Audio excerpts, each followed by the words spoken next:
Heart of Darkness by Joseph Conrad, Chapter 1, Part 2. I avoided a vast artificial hole somebody had been digging on the slope, the purpose of which I found it impossible to divine. It wasn't a quarry or a sandpit, anyhow. It was just a hole. It might have been connected with a philanthropic desire of giving the criminals something to do. I don't know. Then I nearly fell into a very narrow ravine, almost no more than a scar in the hillside. I discovered that a lot of imported drainage pipes for the settlement had been tumbled in there. There wasn't one that was not broken. It was a wanton smash-up. At last I got under the trees. My purpose was to stroll into the shade for a moment. But no sooner within than it seemed to me I had stepped into the gloomy circle of some inferno. The rapids were near, and an uninterrupted, uniform, headlong, rushing noise filled the mournful stillness of the grove, where not a breath stirred, not a leaf moved, with a mysterious sound, as though the tearing pace of the launched earth had suddenly become audible. Black shapes crouched, sat between the trees, leaning against the trunks, clinging to the earth, half coming out, half effaced within the dim light, in all the attitudes of pain, abandonment, and despair. Another mine on the cliff went off, followed by a slight shudder of the soil under my feet. The work was going on. The work! And this was the place where some of the helpers had withdrawn to die. They were dying slowly, it was very clear. They were not enemies, they were not criminals. They were nothing earthly now, nothing but black shadows of disease and starvation lying confusedly in the greenish gloom, brought from all the recesses of the coast in all the legality of time contracts, lost in uncongenial surroundings, fed on unfamiliar food. They sickened, became inefficient, and were then allowed to crawl away and rest. These moribund shapes were free as air, and nearly as thin. I began to distinguish the gleam of the eyes under the trees. Then, glancing down, I saw a face near my hand.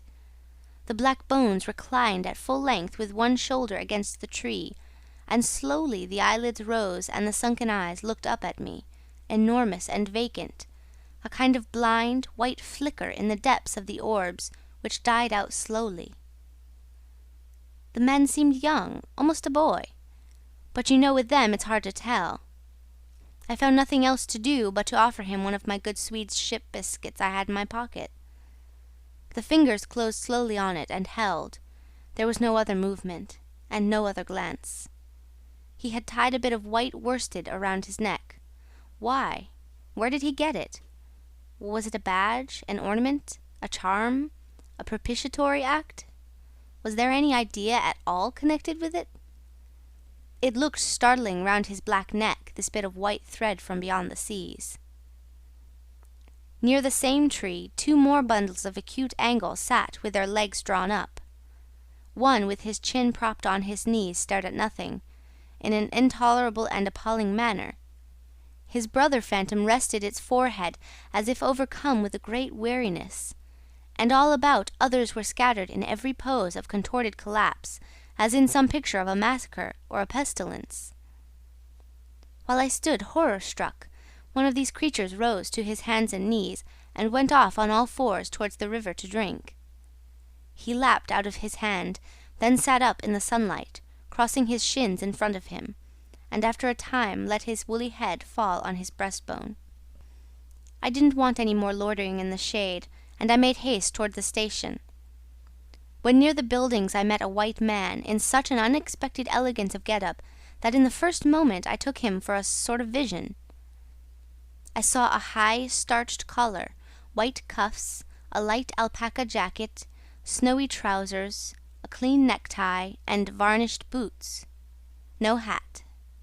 Hair parted, brushed, oiled, under a green-lined parasol held in a big white hand. He was amazing, and had a penholder behind his ear. I shook hands with this miracle, and I learned that he was the company's chief accountant, and that all the bookkeeping was done at this station. He had come out for a moment, he said, to get a breath of fresh air.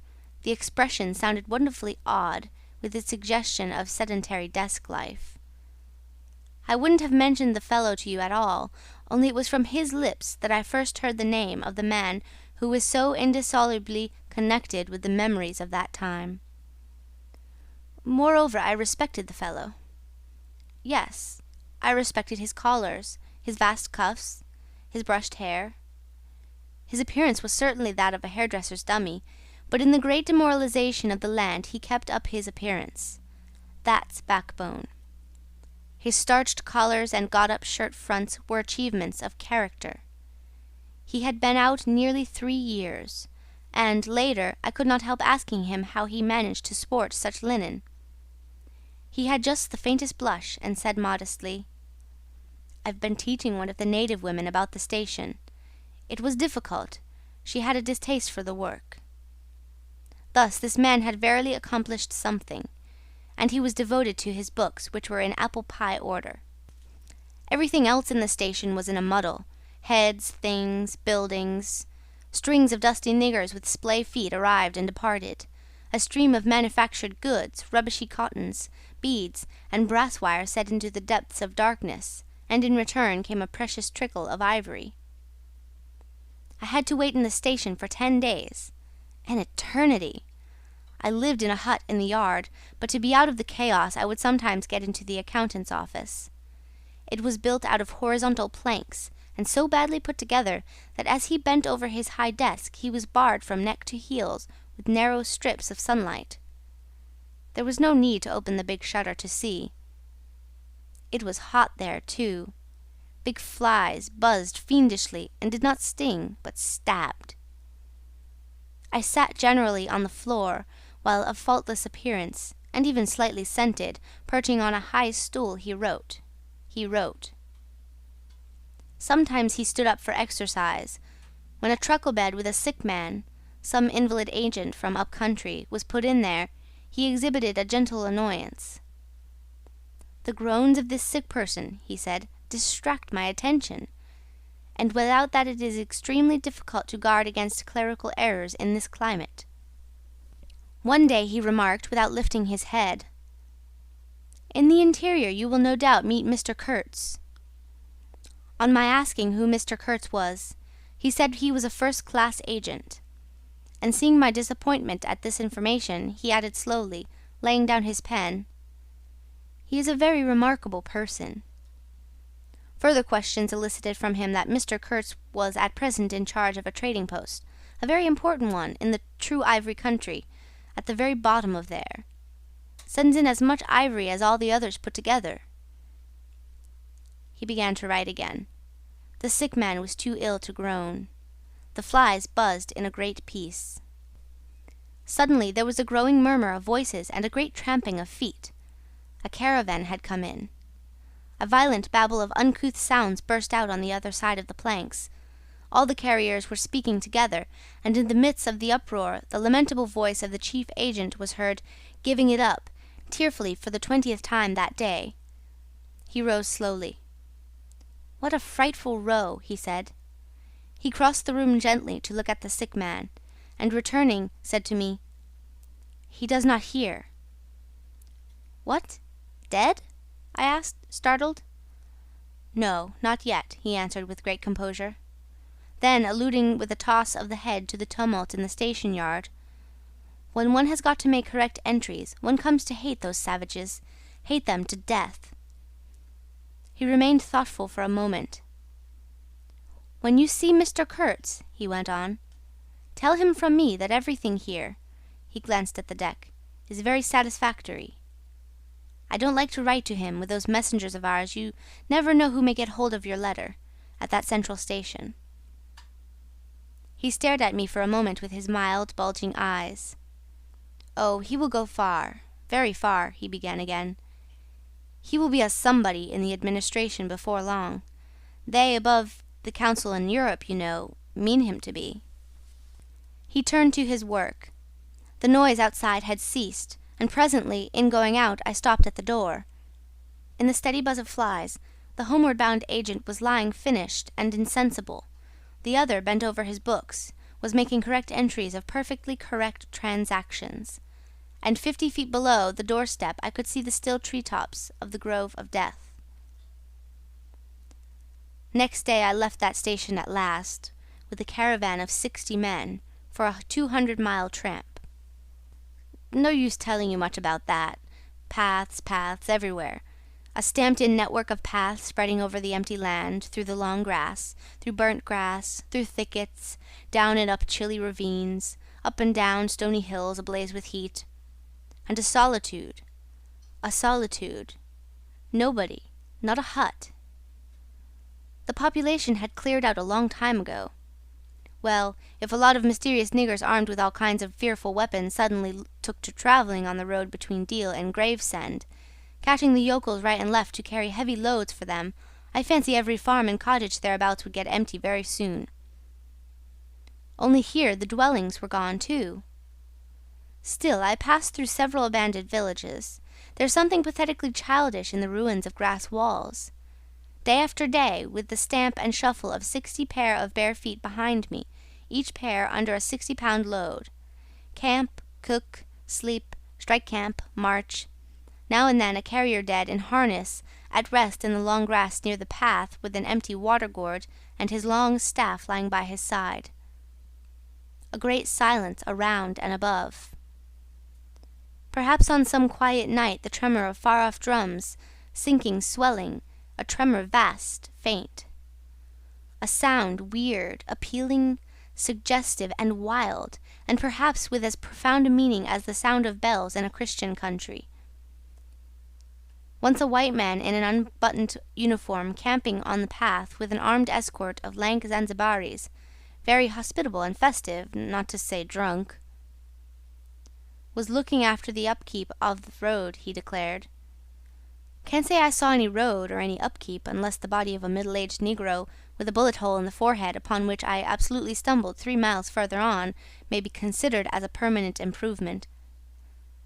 I had a white companion too, not a bad chap, but rather too fleshy and with the exasperating habit of fainting in the hot hillsides, miles away from the least bit of shade and water.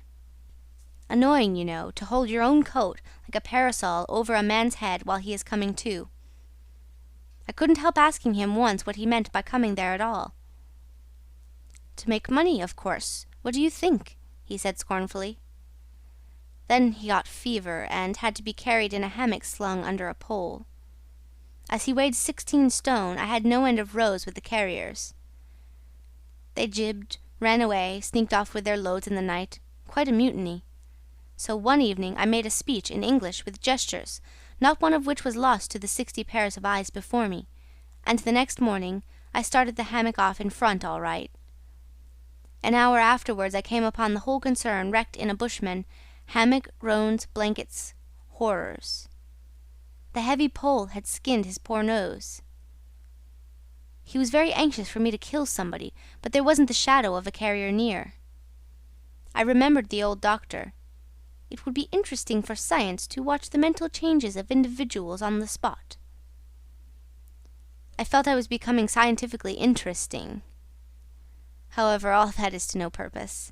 On the 15th day I came in sight of the big river again, and hobbled into the central station. It was on a backwater surrounded by scrub and forest, with a pretty border of smelly mud on one side, and on the 3 others enclosed by a crazy fence of rushes.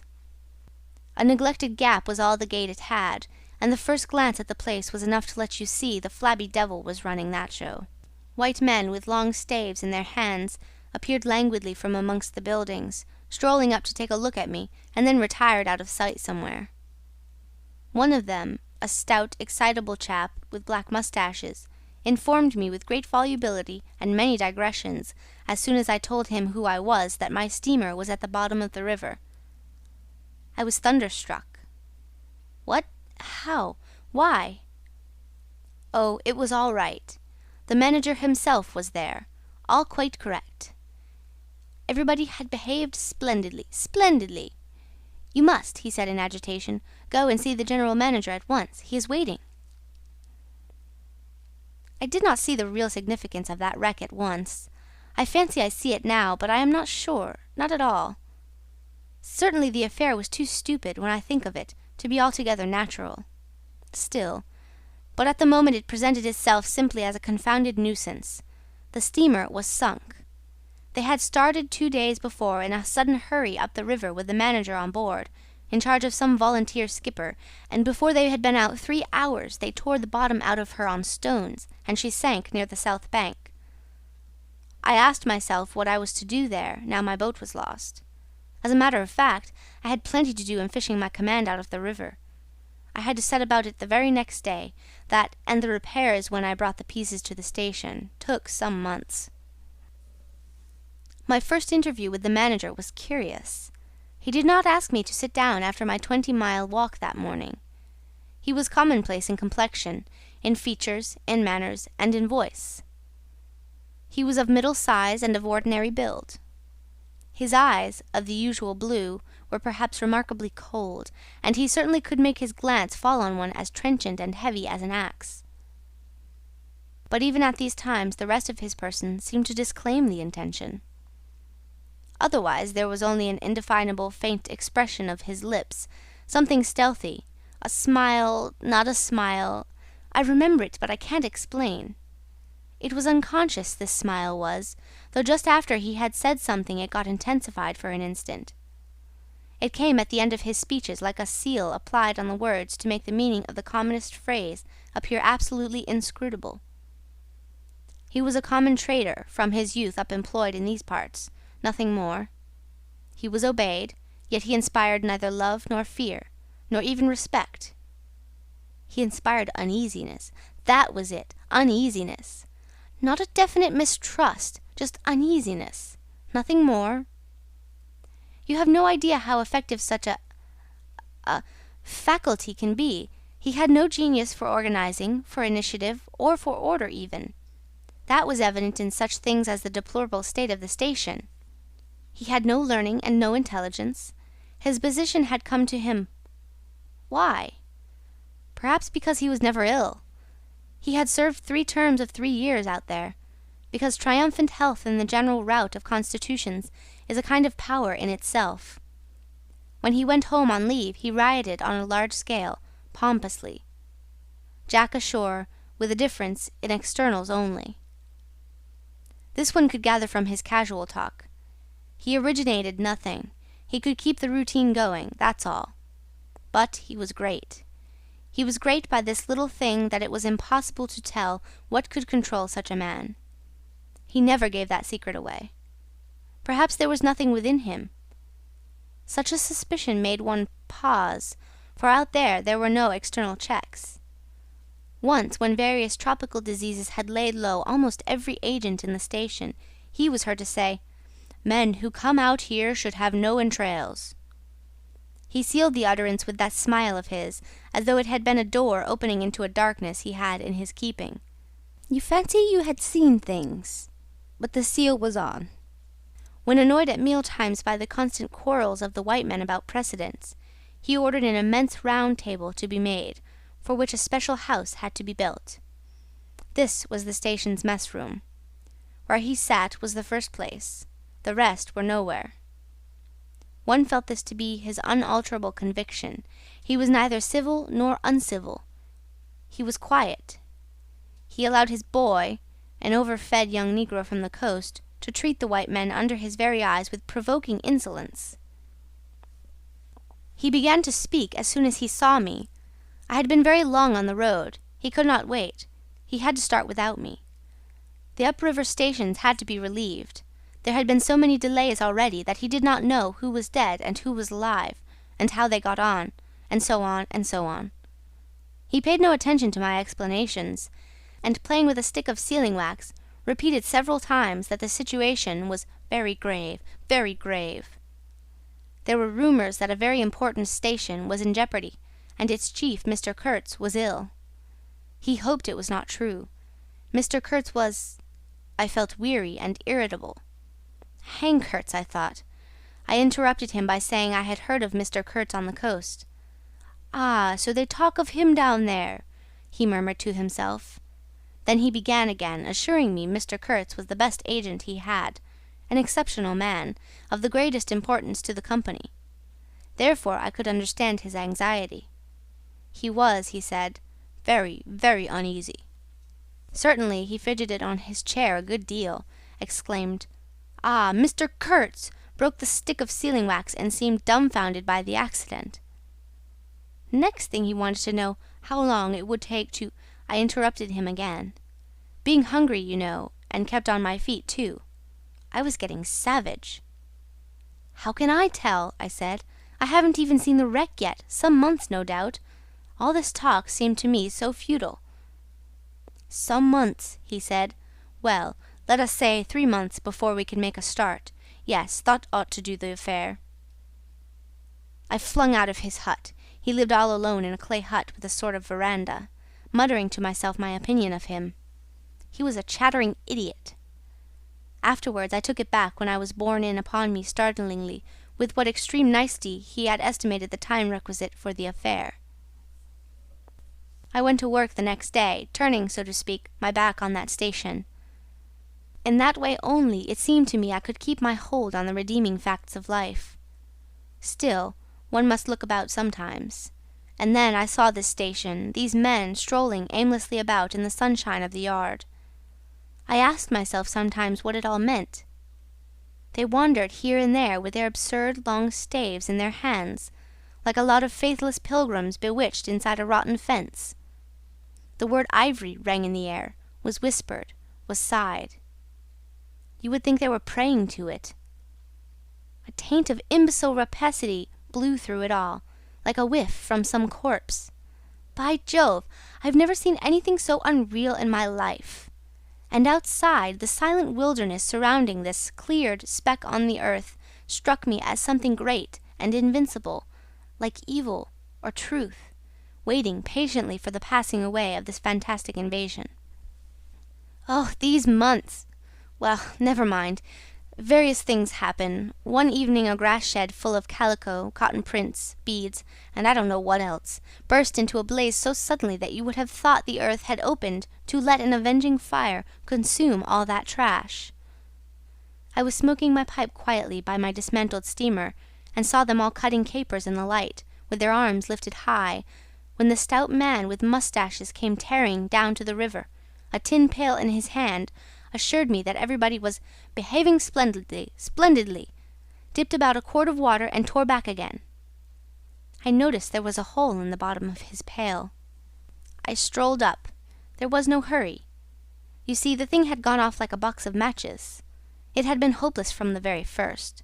The flame had leapt high, driven everybody back, lighted up everything, and collapsed.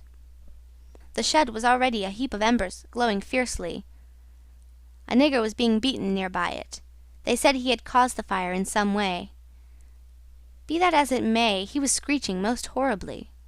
I saw him later, for several days, sitting in a bit of shade, looking very sick and trying to recover himself.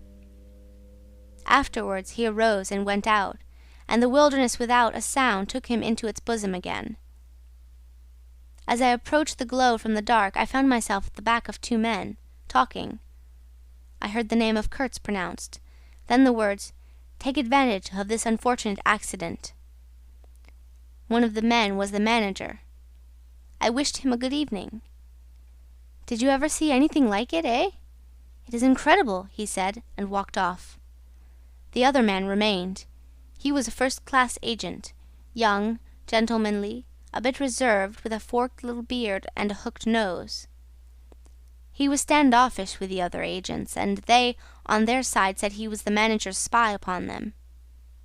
As to me, I had hardly ever spoken to him before. We got into talk, and by we strolled away from the hissing ruins. Then he asked me to his room, which was in the main building of the station. He struck a match, and I perceived that this young aristocrat had not only a silver-mounted dressing-case, but also a whole candle all to himself.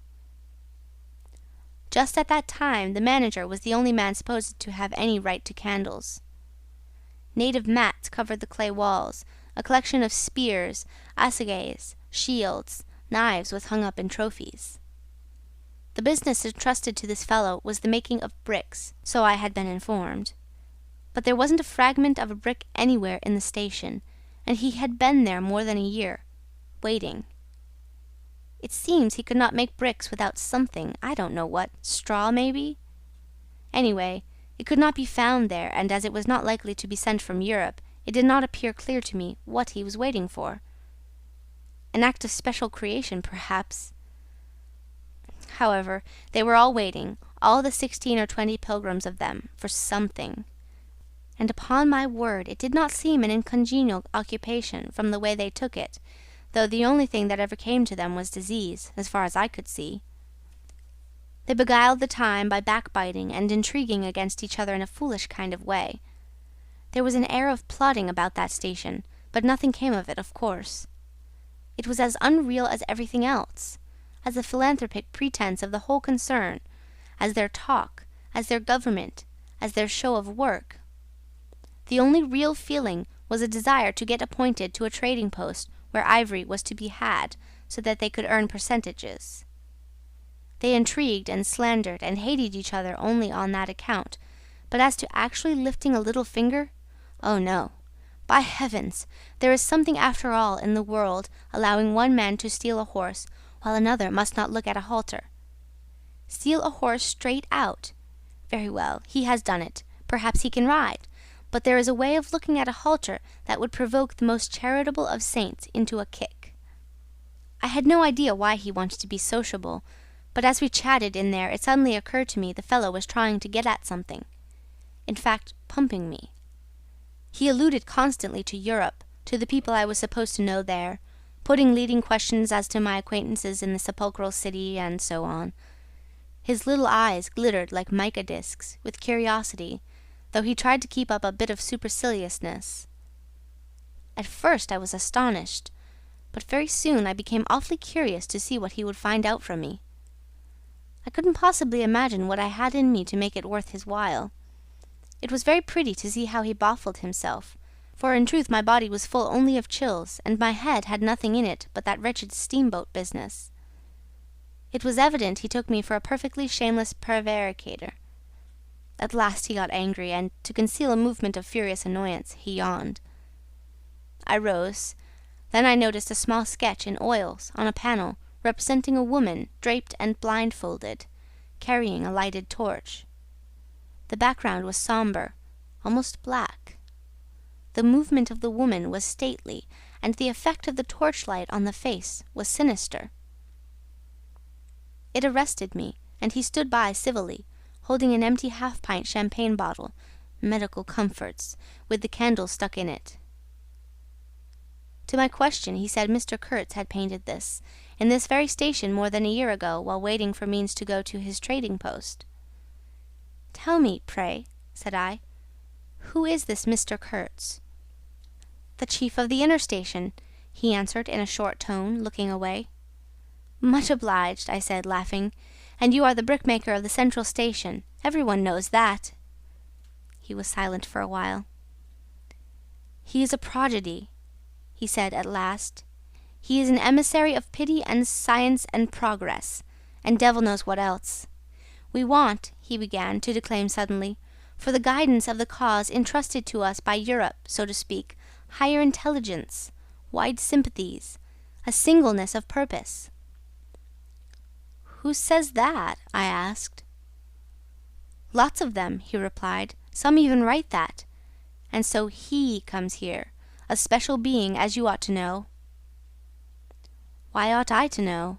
I interrupted, really surprised. He paid no attention. "Yes, today he is chief of the best station. Next year he will be assistant manager. 2 years more and... But I dare say you know what he will be in 2 years' time. You are of the new gang, the gang of virtue. The same people who sent him specially also recommended you. Oh, don't say no. I've my own eyes to trust." Light dawned upon me. My dear aunt's influential acquaintances were producing an unexpected effect on that young man. I nearly burst into a laugh. "Do you read the company's confidential correspondence?" I asked. He hadn't a word to say. It was great fun. "When Mr. Kurtz," I continued severely, "is general manager, you won't have the opportunity." He blew the candle out suddenly, and we went outside. The moon had risen. Black figures strolled about listlessly, pouring water on the glow, whence proceeded a sound of hissing. Steam ascended in the moonlight. The beaten nigger groaned somewhere. "What a row the brute makes!" said the indefatigable man with the moustaches, appearing near us. "Serve him right. Transgression, punishment, bang. Pitiless, pitiless. That's the only way. This will prevent all conflagrations for the future. I was just telling the manager..." He noticed my companion and became crestfallen all at once. "Not in bed yet," he said with a kind of servile heartiness. "It's so natural. Ha! Danger, agitation." He vanished. I went on to the riverside, and the other followed me. I heard a scathing murmur at my ear. "Heap of muffs, go to!" The pilgrims could be seen in knots, gesticulating, discussing. Several had still their staves in their hands. I verily believe they took these sticks to bed with them. Beyond the fence, the forest stood up spectrally in the moonlight, and through that dim stir, through the faint sounds of that lamentable courtyard, the silence of the land went home to one's very heart. Its mystery, its greatness, the amazing reality of its concealed life. The hurt nigger moaned feebly somewhere near by, and then fetched a deep sigh that made me mend my pace away from there. I felt a hand introducing itself under my arm. "My dear sir," said the fellow, "I don't want to be misunderstood, and especially by you, who will see Mr. Kurtz long before I can have that pleasure. I wouldn't like him to get a false idea of my disposition." I let him run on, this papier-mâché Mephistopheles, and it seemed to me that if I tried I could poke my forefinger through him, and would find nothing inside but a little loose dirt, maybe. He, you don't see, had been planning to be assistant manager by and by under the present man, and I could see that the coming of that Kurtz had upset them both not a little. He talked precipitately, and I did not try to stop him. I had my shoulders against the wreck of my steamer, hauled up on the slope like a carcass of some big river animal. The smell of mud, of primeval mud, by Jove, was in my nostrils. The high stillness of primeval forest was before my eyes. There were shiny patches on the black creek. The moon had spread over everything a thin layer of silver, over the rank grass, over the mud, upon the wall of matted vegetation standing higher than the wall of a temple. Over the great river I could see through a sombre gap, glittering as it flowed broadly by without a murmur. All this was great, expectant, mute, while the man jabbered about himself. I wondered whether the stillness on the face of the immensity looking at us two were meant as an appeal or as a menace. What were we who had strayed in here? Could we handle that dumb thing, or would it handle us? I felt how big, how confoundedly big was that thing that couldn't talk, and perhaps was deaf as well. What was in there? I could see a little ivory coming out from there, and I had heard Mr. Kurtz was in there.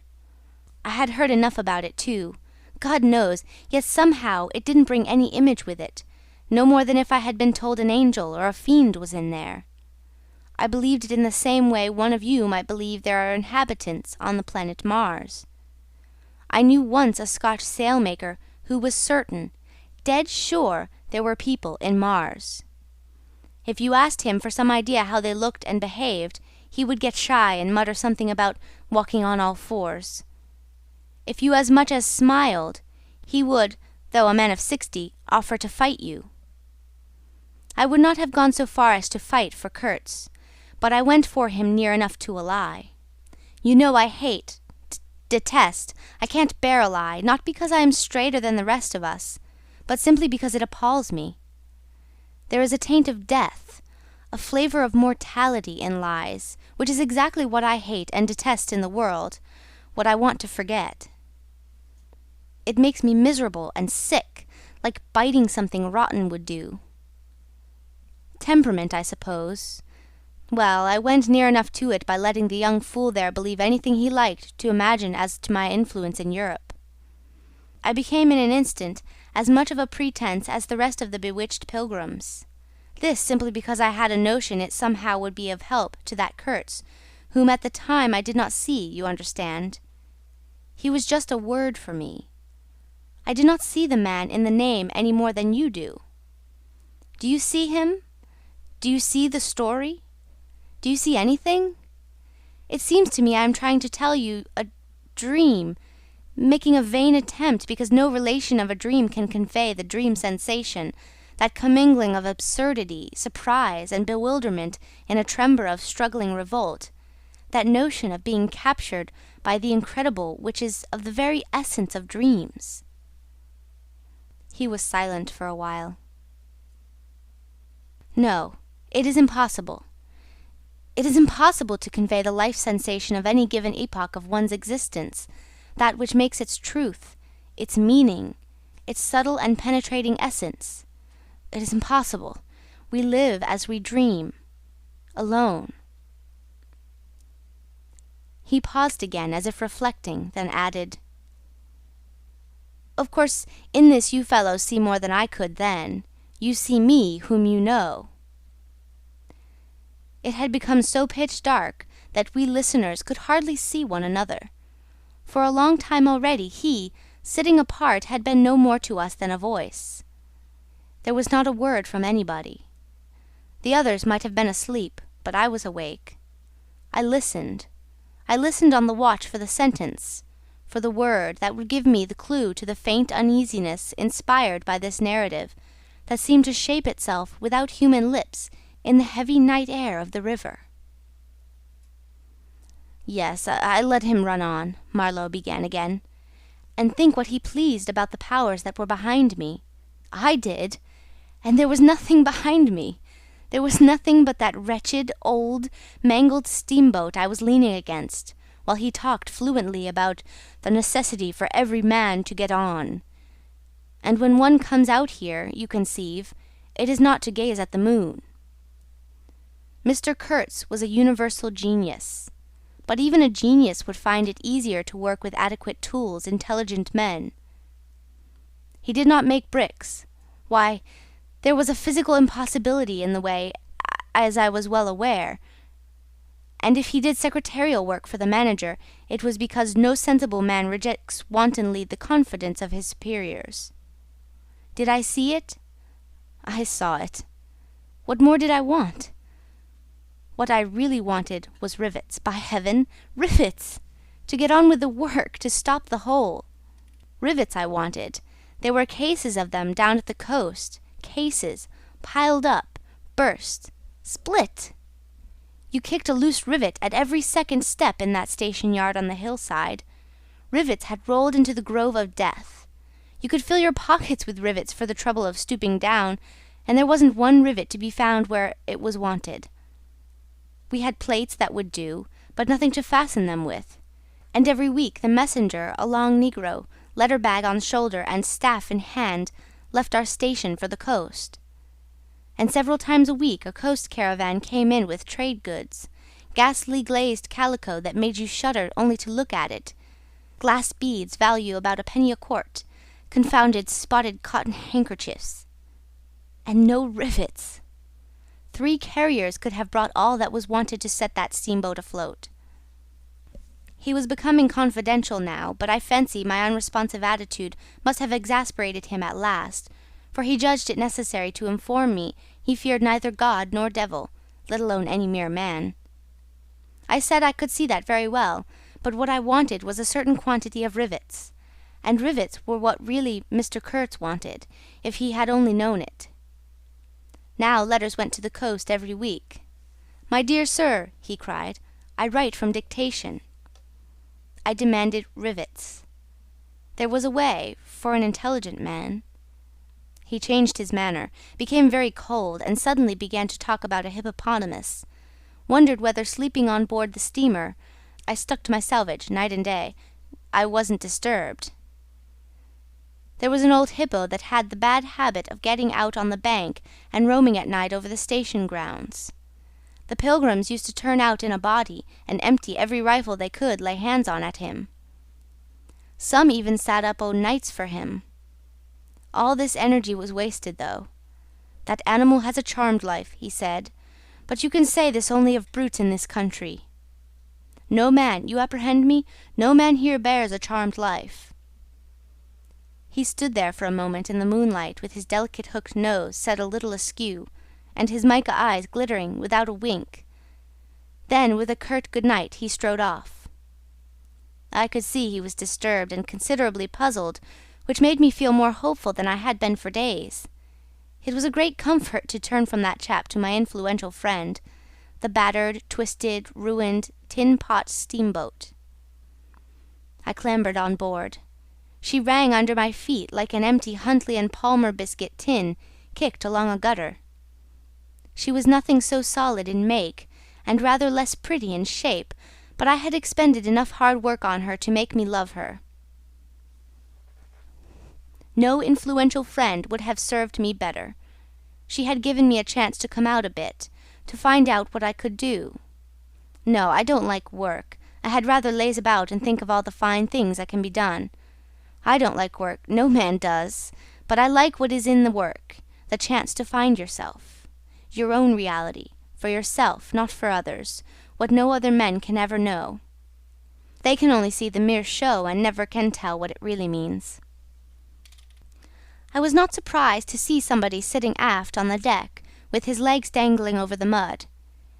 You see, I rather chummed with the few mechanics there were in that station, whom the other pilgrims naturally despised, on account of their imperfect manners, I suppose. This was the foreman, a boiler-maker by trade, a good worker. He was a lank, bony, yellow-faced man, with big, intense eyes. His aspect was worried, and his head was as bald as the palm of my hand. But his hair, in falling, seemed to have stuck to his chin, and had prospered in the new locality, for his beard hung down to his waist. He was a widower with 6 young children. He had left them in charge of a sister of his to come out there, and the passion of his life was pigeon-flying. He was an enthusiast and a connoisseur. He would rave about pigeons. After work hours he used sometimes to come over from his hut for a talk about his children and his pigeons. At work, when he had to crawl in the mud under the bottom of the steamboat, he would tie up that beard of his in a kind of white serviette he brought for the purpose. It had loops to go over his ears. In the evening he could be seen squatted on the bank, rinsing that wrapper in the creek with great care, then spreading it solemnly on a bush to dry. I slapped him on the back and shouted, "We shall have rivets!" He scrambled to his feet, exclaiming, "No! Rivets!" as though he couldn't believe his ears. Then, in a low voice, "You... eh?" I don't know why we behaved like lunatics. I put my finger to the side of my nose and nodded mysteriously. "Good for you!" he cried, snapped his fingers above his head, lifting one foot. I tried a jig. We capered on the iron deck. A frightful clatter came out of that hulk, and the virgin forest on the other bank of the creek sent it back in a thundering roll upon the sleeping station. It must have made some of the pilgrims sit up in their hovels. A dark figure obscured the lighted doorway of the manager's hut, vanished, then a second or so after, the doorway itself vanished too. We stopped, and the silence driven away by the stamping of our feet flowed back again from the recesses of the land. The great wall of vegetation, an exuberant and entangled mass of trunks, branches, leaves, boughs, festoons, motionless in the moonlight, was like a rioting invasion of soundless life, a rolling wave of plants, piled up, crested, ready to topple over the creek, to sweep every little man of us out of his little existence. And it moved not. A deadened burst of mighty splashes and snorts reached us from afar, as though an ichthyosaurus had been taking a bath of glitter in the great river. "After all," said the boiler-maker in a reasonable tone, "why shouldn't we get the rivets?" "Why not, indeed? I did not know of any reason why we shouldn't." "They'll come in 3 weeks," I said confidently. But they didn't. Instead of rivets, there came an invasion, an infliction, a visitation. It came in sections during the next 3 weeks, each section headed by a donkey carrying a white man in new clothes and tan shoes, bowing from that elevation right and left to the impressed pilgrims. A quarrelsome band of footsore, sulky niggers trod on the heels of the donkey, A lot of tents, camp stools, tin boxes, white cases, brown bales would be shot down in the courtyard, and the air of mystery would deepen a little over the muddle of the station. 5 such installments came, with their absurd air of disorderly flight, with the loot of innumerable outfit shops and provision stores, that one would think they were lugging after a raid into the wilderness for equitable division. It was an inextricable mess of things decent in themselves, but that human folly made look like the spoils of thieving. This devoted band called itself the El Dorado Exploring Expedition, and I believe they were sworn to secrecy. Their talk, however, was the talk of sordid buccaneers. It was reckless without hardihood, greedy without audacity, and cruel without courage. There was not an atom of foresight or of serious intention in the whole batch of them, and they did not seem aware these things are wanted for the work of the world. To tear treasure out of the bowels of the land was their desire, with no more moral purpose at the back of it than there is in burglars breaking into a safe. Who paid the expenses of the noble enterprise, I don't know, but the uncle of our manager was leader of that lot. In exterior he resembled a butcher in a poor neighbourhood, and his eyes had a look of sleepy cunning. He carried his fat paunch with ostentation on his short legs, and during the time his gang infested the station spoke to no one but his nephew. You could see these two roaming about all day long with their heads close together in an everlasting confab. I had given up worrying myself about the rivets. One's capacity for that kind of folly is more limited than you would suppose. I said hang, and let things slide. I had plenty of time for meditation, and now and then I would give some thought to Kurtz. I wasn't very interested in him. No. Still, I was curious to see whether this man, who had come out equipped with moral ideas of some sort, would climb to the top after all, and how he would set about his work when there. End of Chapter 1. Part 2.